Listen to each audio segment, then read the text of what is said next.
Hello and welcome back to my 30 videos in 30-day challenge. Today I'm going to be replacing the brakes on my dad's 2011 Chrysler Town and Country minivan.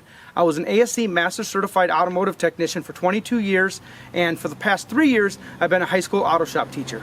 My students, on their vehicles or their parents' vehicles, of anything that they do, they can save the most money by replacing their own brakes. Every time we do a brake job, we can usually get it done somewhere for about $125 to $175. If you know you need brakes and you can order your parts online, you can even save more. My dad purchased high quality pads and good rotors for this vehicle for just over $100. When a shop is going to charge you $500 to $600 and you can do it yourself for $100, it really makes that hour to 2 hours that you spend on a Saturday or a Sunday well worthwhile to replace your own brakes. The first step is to remove the 2 bolts that hold the caliper to the caliper bracket. Make sure you loosen both of these bolts first before you remove either one of them. If I was to remove the lower bolt before I loosen the upper bolt, when I tried to remove the upper bolt, the caliper would swing out. On the other side, it'd be the opposite. If I did the upper bolt first, then the lower bolt, the caliper would have swung out when I tried to remove the lower bolt. So sometimes you have to hold this inner slide while you turn the bolt.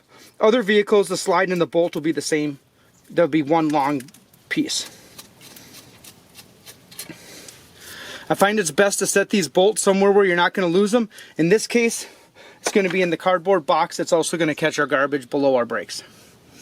Once those bolts are removed, you should be able to pull the caliper off. Sometimes the caliper comes off hard. It may need some sort of a pry bar, like a large flathead screwdriver or pry bar to remove it. It's a good idea not to let the brake caliper hang by the brake hose. Most of the time I lay it up over the top. It's also not a bad idea to hang it up with a piece of wire or a ratchet strap by either the coil spring or an upper control arm. Now that the caliper is removed, we can remove the brake pads. Sometimes these come out easy, most of the time they come out hard. Keep your old brake pads on the same side of the vehicle as you removed them. As you can see, this one with the circle, I can tell came off of the inside because it's the piston side. This one with these 2 marks on the flats came off the outside. You can also see that this here is a little spring that hangs up. That is what tells you when your brakes are almost worn out. That'll hit the rotor and start squeaking. Both outer pads, left and right, will be exactly the same. The inner pads, the right side will have the squeaker tab here. The left side will have the squeaker tab here. Next, we're going to want to remove these 2 caliper bracket 2 knuckle bolts. These are going to be hard. You're going to want to have some sort of a large wrench, a breaker bar, or if you have it, an impact to remove these.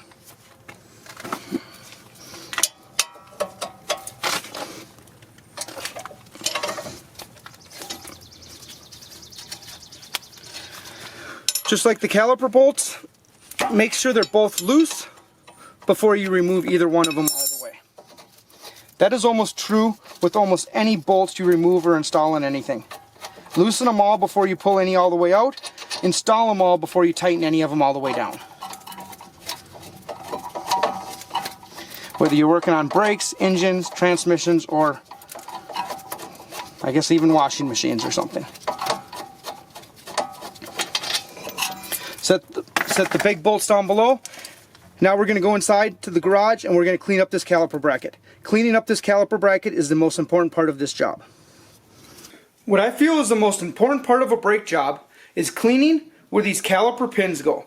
These caliper pins have a small bolt that goes in them, and then this caliper pin goes into the caliper bracket and slides back and forth, allowing the caliper to slide back and forth as the brakes are applied and released. If these are stiff, if they don't slide back and forth, they end up holding the brakes on a little bit. With those brakes held on a little bit, they're going to wear out prematurely. They're also going to decrease your fuel economy. So not only are your brakes going to wear out quicker than you want them to, you're going to put extra money into your gas tank. So make sure you always remove these pins.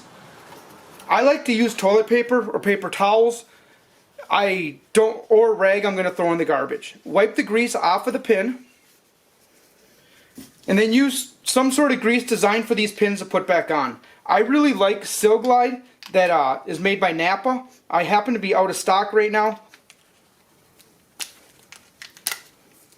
so I'm going to use this silicone compound that I have.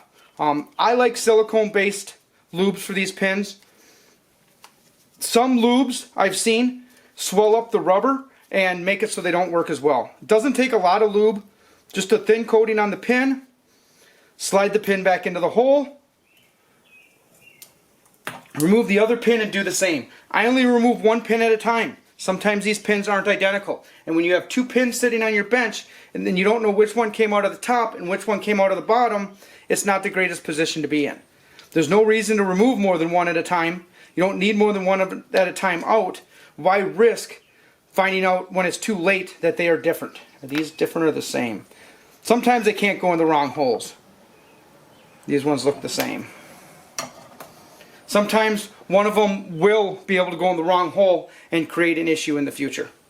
Those being lubed, those sliding nice and easy is important, but these brake pad abutments are even probably more important. First, you're going to want to remove the hardware that was from the old brake pads.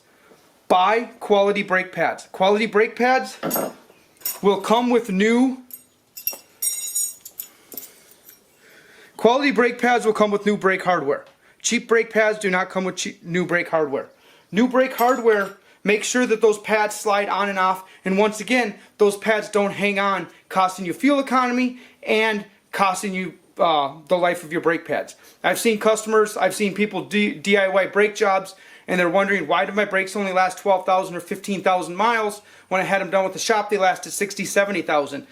Most of the time, it's because these slides and these pad abutments were not properly cleaned. If you don't properly clean them, you could lose 70, 80% of your brake life. You're for sure going to lose 20 or 30% of your life of your brake pads. So using a screwdriver or something, pry these old clips out.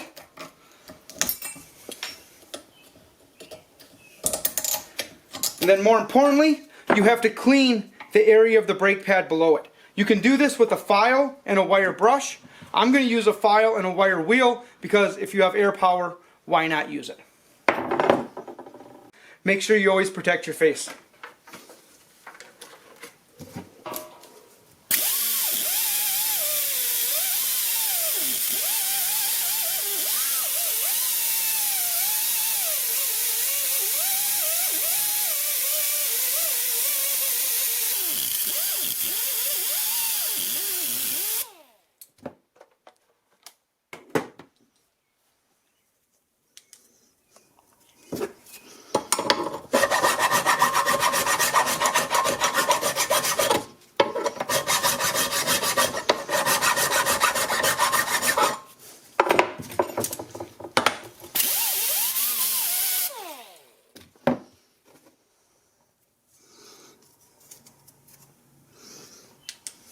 When it comes to putting the new clips on that go between the brake pads and the caliper bracket, you'll notice that these clips are not identical. There are left and right side clips. They're mirrored images of each other. Make sure you put the correct clip in the correct spot. If I was doing my first brake job, it'd be a good idea to take a picture of everything you're doing before you take it apart so you can go and reference that photo when it comes to putting it back together.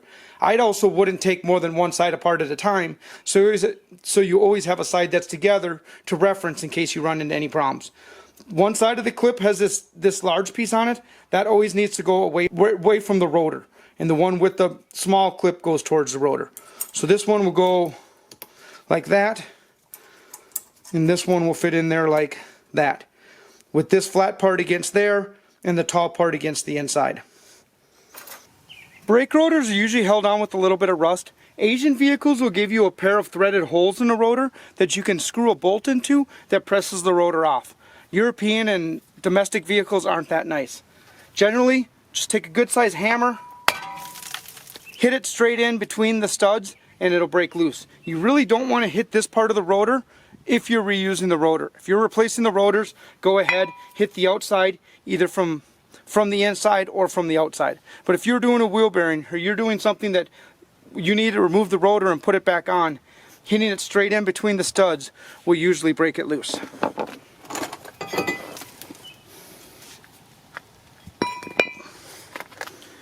The hub itself, this hub is pretty clean. If the hub is really rusty, it's not a bad idea to clean it. This one is all right. I find that if I slide the rotor on backwards it's a little bit easier to use the brake cleaner. Clean any oil that's on the rotor off from shipping. Then I put the rotor on the correct direction and clean the outside.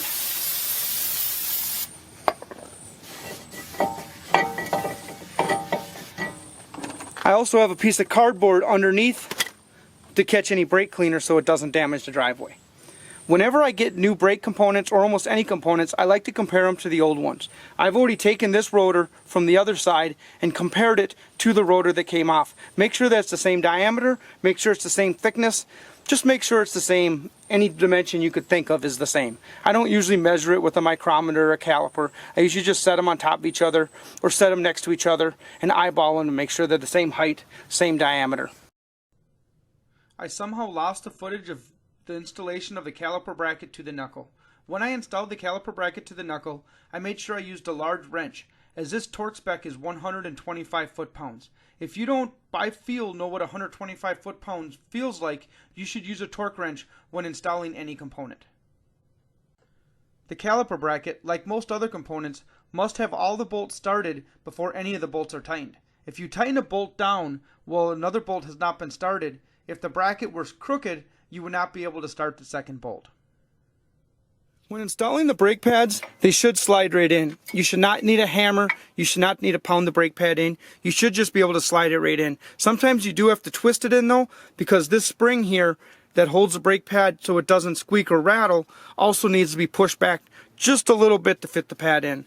So generally I put the pad in a little bit at an angle, give it a twist, and it should slide right in. If you need to hit that with your hand, if you need to hit that with a hammer, you have not cleaned these abutments properly enough. You should be able to, with very easily, slide those brake pads in and out. If it requires a hammer, if it requires force, take the caliper bracket off and clean these pad abutments even more. You cannot get them too clean. You can leave them too dirty. Now that the pads are on and the rotor's on, next it's time to put on the caliper. In order to put the caliper back on, the piston needs to be pushed back into the caliper. The piston moves out as the brakes wear, and then when you get new brake pads, it needs to go back in. There's a few different ways you can install that piston. There are tools specially designed just for pushing those pistons back in. As a technician, I almost always used a channel lock. I had the channel lock, it was there to grab. This is what I would use. A large channel lock like this is not that common, and it's fairly expensive. This might be a $75 pliers. For $5 or $6, you can buy yourself a C-clamp, and a C-clamp is probably the best way to do it as a do-it-yourselfer. This is a really cool C-clamp. Loosen it a turn, press a button, and I can slide it in and out real fast.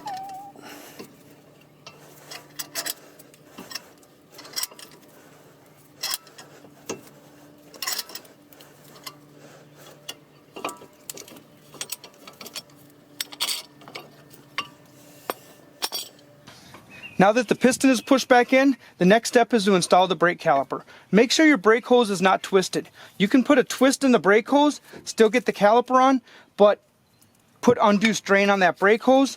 And not only undue strain on that brake hose, sometimes a twisted brake hose can rub on the inside of a wheel, and that wheel would then rub a hole in the brake hose sooner than later. These bolts for the caliper bracket, caliper to caliper bracket, do not need to be nearly as tight as the caliper bracket to knuckle bolts. I just snug these down with a wrench. 22 years of experience has taught me how tight to put a bolt. If you're questioning yourself, buy a torque wrench, use a torque wrench, and torque these to spec. I will have the spec for these in the description down below.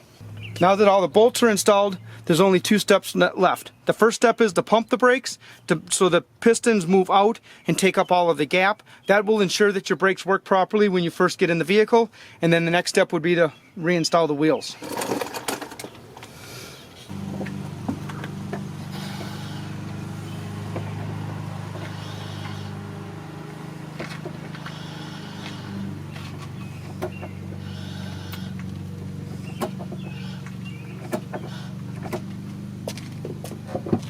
That took 5 pumps of the brake pedal to fully pull those pistons back out.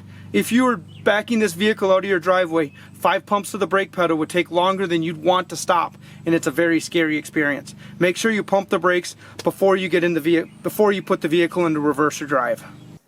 Thank you for watching my video on how to replace brakes on a 2011 Chrysler Town and Country minivan.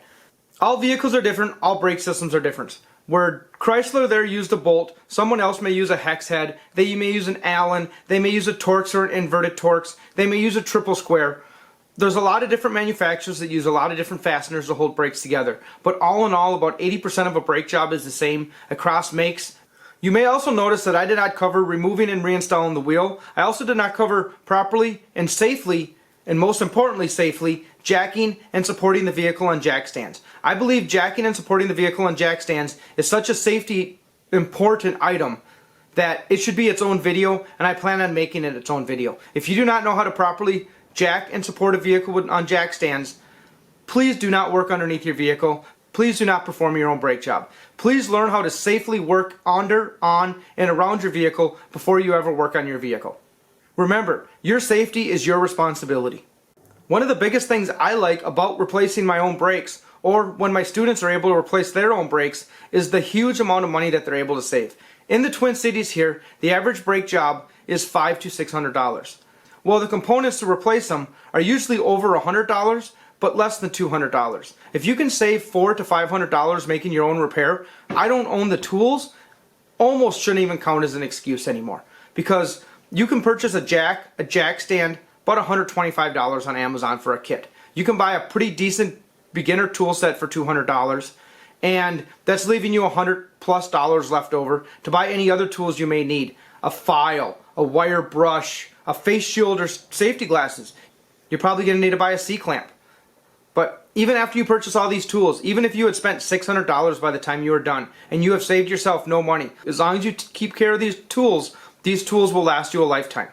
And next time you need a brake job, you're able to save $500 because you don't have to purchase those tools again. The next time your neighbor or your friend or a relative needs a brake job, you can do that brake job for them. And if they're saving $500 to $600, they're very happy to pay you $100 to $150 for your time.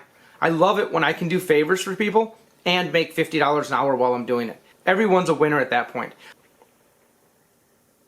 Thank you for watching my video. Please subscribe to this if you like this video and you'd like to see others like it. Until next time, peace.